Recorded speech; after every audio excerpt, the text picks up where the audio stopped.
지금 이준석의 개혁신당 이준석의 지금 그 캠프에서 선대본의 그 공보 단장을 맡고 있는 이동훈. 아, 수석 대변인? 네. 이분이 SNS에다 글을 올렸는데. 아, 그렇죠. 그거 한번 볼까요? 야, 이거 깜짝 놀랐어요.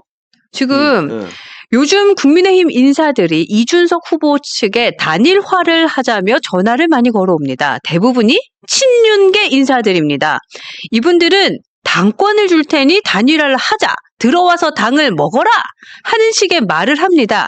늘 전제는 같습니다. 대통령 후보는 김문수로 하고 당권 줄 테니까 단일화 하자는 거죠. 자, 이들의 단일화 주장에는 두 가지 의도가 깔려 있는 듯 합니다. 첫 번째, 대선 이후 당권 구도를 염두에 둔 계산입니다. 여러분, 이분들은 한동훈이 대선 이후 국민의힘 당권을 줄까봐 노심초사합니다. 야, 진짜 미치겠어요. 차라리 이준석이 당권을 가져가는 게 낫다고 보는 겁니다. 이번 대선 승패에는 별 관심이 없어 보입니다. 오로지 그 이후의 당권이 관심사인 듯합니다. 야.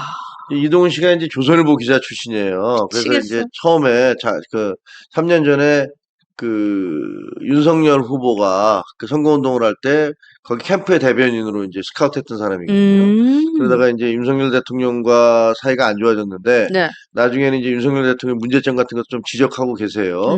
그러다가 이제 개혁신당으로 갔는데 네. 저게 그 개혁신당 쪽에서 이제 저런 얘기를 하고 있는 거잖아요. 그렇죠. 이준석 후보에 대해서 신윤들이 와서 야 당권 줄 테니까 너 그냥 단일화 해라 이런 얘기인데 문제는 신윤들 지들이 뭔데 당권을 줘요? 아, 그러니까요. 네. 아니 그거는 우리 그 당원들과 국민투표 50대 50 뭐 이런 거에 의해서 결정되는 거지. 네, 그렇죠. 이거 지들이 당권 준다면 당권 아무한테나 떡 주듯이 주머니에 있는 무슨 동전 꺼내서 주듯이 줄 수 있는 건가요? 아니, 그런 생각을 하고 있기 때문에 이번에 한문수 김문수 한덕수 아직도 헷갈려요. 두 분을 이렇게 교체한 거잖아요. 그런 생각하고 있으니까. 그렇죠. 그러니까 이 사람들은 자기들이 마음만 먹으면 무슨 짓이든지 할 수 있다. 그러니까 뭐 그때 이준석 쫓아냈지만 그 다음에 한동훈도 쫓아냈고 그 다음에 이 후보를 한덕수로 갈아치려는 것도 우리가 구태타도 할 수 있고. 맞잖아요. 그러니까 쥐들이 뭐든지 할 수 있다. 자기들이 뭐든지 할 수 있다라고 생각하시는 것 같아요. 이분들께서는. 지금 향기님께서도 누구 당인데 지들 당인가? 당은 당원들이 주인이다. 이게 맞죠. 아, 그러니까요. 야, 이거 진짜 이거 정신 못 차렸어요. 그러니까 이거 이번에는 진짜 만약에 다음에 이제 당 대표 선거를 하면 네. 정말 당원에 대한 거 그리고 선거 여론조사에 대한 거 좀 면밀하게 살펴봐야 될 것 같아요. 먼저 의심스러운 게 한두 가지가 아니에요. 그러니까요. 예, 그러니까요. 부정선거 얘기하는데 진짜로 아니 왜 갑작스럽게 선거 직전에 1,000원씩만 내는 사람은 다 당원 1년 안에 1,000원만 내면 당원권을 준다고 그러고 그것을 공개하지도 않고. 그러니까. 그럼 도대체 누가 가입을 한 건지 알 게 뭐예요? 그러니까 그 왁구를 왜 짰냐고. 그러니까요. 왜 짰냐고. 그러니까 그 이전에는 각 당협에다가 그 50명씩 일반 당원을 추천할 수 있는 권리를 줬거든요. 근데 그 규정이 남녀의 성별과 연령별 이런 거 다 해서 제출하도록 돼 있었어요. 근데 그거를 없애버리고 그것을 그냥 1,000원만 내면 1년 내에 1,000원만 내면 다 할 수 있겠다라고 했는데 그러면 굉장히 조직적인 세력이 들어오기가 쉽잖아요. 그렇죠. 뭐, 그 다음에 더 가면은 시끄러워질 테니까 그 얘기 안 하겠습니다만, 아무튼, 저 이동훈 씨가 저렇게 얘기한 거는 저분이 이제 친윤석열이었다가 그러다가 지금 개혁신당에 가 있는데 일종의 폭로예요, 폭로. 그러네요. 폭로.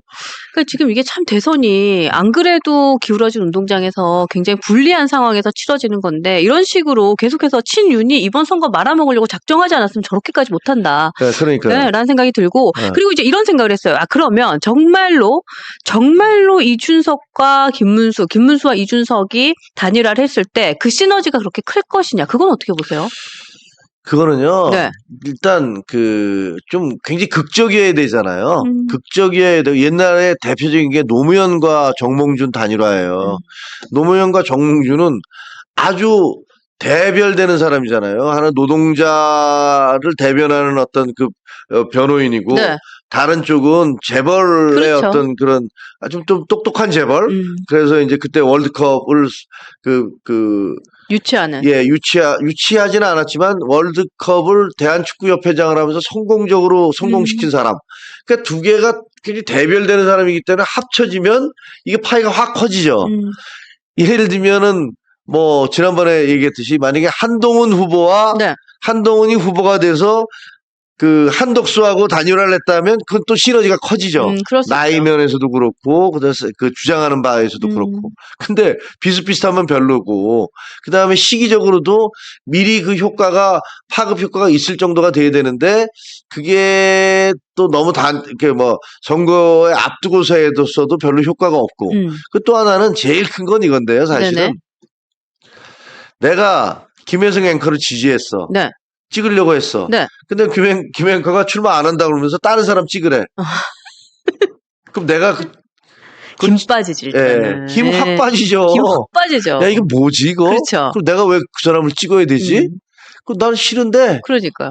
야, 내가 너 찍겠다는 거는 뭐 되는데 내가 그렇다고 해서 뭐 내가 네 무슨 부모 자식 관계도 아닌데 네가 딴 사람 찍으라면 그 사람 내가 찍냐? 그렇죠. 예. 뭐 이런 게 있는 거거든요. 아니, 그런 것도 있고 그리고 또 보니까 사실은 이번에 양자 대결 가상을 보니까 그것도 수치가 그렇게 좋지는 않은 것 같더라고요.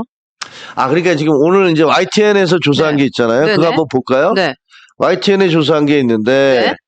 지금 가상으로 양자 대결 말고 원래 대결. 원래 대결 볼까요? 네. 가상 양자 대결 말고 네. 이렇게 돼 있어요. 그 오늘 여론조사 한 거 보면 이재명이 50%, 50% 이제 과반이 되는 거네요. 김문수 36%, 이준석 6%. 그다음에 민주당이 48%, 국힘이 36%. 그건 이제 정당 관련돼서 많이 주셨네요. 야, 12% 차이 나요. 저렇게 됐는데 근데 민주당은 48%인데 이재명의 지지도는 당 지지도보다 더 높네요. 그러네요. 이렇게 돼서 저렇게 3자 구도가 돼 있는데 네. 저게 양자 구도가 될 경우 그러니까 김문수와 이준석이 단일화됐다고 가정을 했을 경우에 조사도 했어요. 네. 그럼 보여주실래요? 저렇게 됩니다. 이재명이 50에서 52%, 2% 올라가죠. 김문수는 36에서 39로 3%가 올라갑니다. 그러네요. 그냥 3% 올라가는 거예요. 그 다음에 이준석은 좀 달라지죠. 이재명이 그럴 경우 51%, 이준석은 6%에서 국민의힘 후보가 사라졌으니까 국민의힘 후보 중에서 네. 그 국민의힘 지지하던 분들 중에서 그래도 나 이재명은 못 찍어 라고 해서 오니까 25%. 뭐 절반도 안 되는 수치이긴 하지만. 그러니까 지금 단일화를 했을 때 지금 이득이 되는 거는 이준석밖에 없는 거네요. 그렇죠. 네, 근데 저걸 이준석으로 단일화됐을 경우. 그러니까 근데 저거를 당권 갖다 줄 테니까 단일화해로 들어와라. 뭐 혹시 그럴 이유가 뭐가 있어요? 그러니까 저게 뭐 이준석이 그 드랍을 그만둔다 하더라도 김문수 후보는 올라가는 게 3%, 이재명 후보는 2%. 그러니까 어떻게 보면 그 이준석이 갖고 있던 지지도가 양쪽으로 이렇게 찢겨 나가는 거. 그러네요. 그런 거예요. 그리고 지금 사실 이준석 후보가 그냥 이렇게 하면 한 8%, 7% 나오거든요. 그것도 본인 게 아니에요. 한동훈 후보가 사라지고 나서 그래도 조금 올라간 거죠. 네, 그거예요. 지 거도 아니에요. 올라간 거죠. 네. 네. 근데 무슨 뭘 저렇게 당권까지 준다면서 징징거려 가서. 근데 웃긴 게 오늘 보니까 무슨 누구죠? 네. 안철수 후보가 네. 안철수 둘도 만났더라고요. 의원이 네. 쫓아가서 무슨 학식하는데 밥 먹는데 가서 쫓아갔더라고요. 네. 근데 그걸 보면서 되게 자존심 상하더라고요. 당원으로서. 그러네요. 아니 단일화를 하려면 조용히 물밑에서 얘기를 하면서 단일화를 해야지. 이건 무슨 이준석한테 가서 절절절 기는 듯이 10%도 안 나오는데. 아니 이거 뭐 하는지 건지를 잘 모르겠어요. 그래서 그렇게 당원들의 자존심 같은 것들은 생각 안 하시나요? 근데 뭐 당원들을 생각하는 분들이라면 저렇게 안 하죠. 처음부터 끝까지 저렇게 안 합니다. 네. 진짜 열받는다. 계속해서 열받아요. 네. 참. 하여간 그래요. 저런 식으로 해서 이게 참 어떻게 보면 당원들의 자존심은 계속 바닥으로 떨어뜨리면서 본인들이 진짜로 저게 나중에 다 사실이면요. 그래서 당권을 줄 테니까 이준석 너 들어와 라고 얘기하면 저건 어떻게 보면 후보 매수제잖아요. 이것도 사실 지금 어. 뭐 아시겠지만 쌍권이 지금 그 입건이 됐잖아요. 근데 저런 것도 사실은 수사 대상이 될 수 있다는 생각도 들어요. 글쎄요, 저거는 어떻게 네. 보면은 뭐 진짜 후보 매수제에도 내가 무슨 자리를 줄게 너 일로 와. 그러니까 딜을 라고 치는 얘기한다면 이제 거니까. 후보 매수제지. 근데 네. 물론 정치판에서 그걸 후보 매수제로 처리한 적은 없어요. 대개는 정치적인 결정이기 때문에 그렇긴 한데 저는 이제 가장 대선에서의 가장 최고의 정무적 결정이다라고 생각을 하시는 것 같아요. 근데 예를 들면 군수라든가 시장이라든가 이런 거 할 때는 네. 대개 내가 너 뭐 줄 테니까 양보해. 혹은 돈을 줄 테니까 네네. 뭐 어떻게 해. 그러면 이건 이제 다 범죄가 범죄 혐의에 아주 심한 범죄에 그렇죠. 해당되죠. 그렇죠.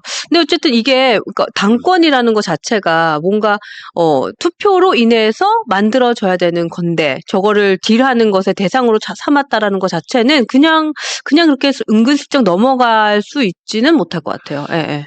그렇습니다. 네. 하여튼 뭐 이게 뭐 그런 상황인데 아이고 참. 이제 13일 남았습니다. 선거가 벌써 딱 그렇게 됐네요. 13일밖에 안 남았어요. 13일밖에 안 남았고 뭐 최선을 다해서 몇 명의 3명의 후보, 4명이죠. 뭐 4명도 아니고 사실 몇 분 더 계시지만 황교안 후보까지도 7명 총. 7명인데 총 7명. 황교안 후보 참 그 얘기 들으셨어요? 왜요? 황교안 후보하고 토론했잖아요. 누구요? 저 못 봤어요. 아니 토론을 이제 메이저 누구요? 후보들이 있고 네. 나머지 2 후보가 있는데 그들끼리도 토론을 하는군요. 토론을 하죠. 제가 법적으로 못 봤어요. 다. 네. 근데 황교안 관심이 없어. 후보하고 같이 토론한 분이 네. 뭐 이거 좀 그렇지만 전과가 17범 사기 전과를 포함해서 17범인가 그렇대요. 근데 그분한테 황교안 전 총리가 아주 망신을 당했다는 거예요.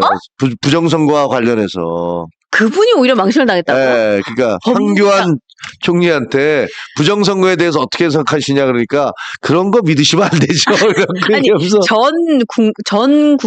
아니 전 총리.